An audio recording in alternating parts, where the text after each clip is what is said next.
exposés au soleil. Alors la troisième chose à savoir, c'est les poussins. Il faut avoir de bons poussins pour un bon élevage.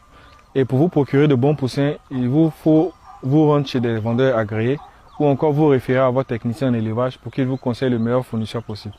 Alors le quatrième élément, c'est l'aliment. Tout comme les hommes, les animaux ont besoin d'un aliment équilibré. On aura généralement en grande quantité du maïs pour l'énergie et on aura les vitamines, du soja, etc. Et si vous n'avez pas les notions de tous ces thèmes-là, il vous faut vous former d'abord avant de le faire ou vous faire suivre par un technicien d'élevage qui va vous guider. Le cinquième élément, qui est d'ailleurs le plus important à mon avis, c'est l'hygiène dans votre ferme. Il faut déjà nettoyer couramment les abreuvoirs et les mangeoires. Il faut changer la litière aussitôt que c'est nécessaire.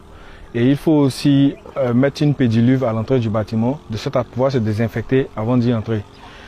Malgré tout ça, il faut quand même toujours avoir recours à un vétérinaire qui viendra aussi également par moment voir si les animaux sont en bonne santé et vous prescrira les médicaments qu'il faut au besoin.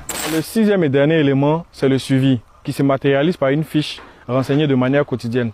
Et sur cette fiche-là, vous pouvez trouver des informations comme la quantité d'aliments consommés par les sujets, leur âge, le taux de mortalité, le dernier médicament qui leur a été administré, etc. Pourquoi cette fiche ? Parce que si votre vétérinaire titulaire n'est pas là, si un autre vétérinaire vient intervenir sur votre ferme, il peut avoir des informations pertinentes qui vont lui permettre de prendre des meilleures décisions pour soigner vos animaux. Et là, c'est terminé. On espère que vous avez suffisamment appris avant de vous lancer dans ce domaine.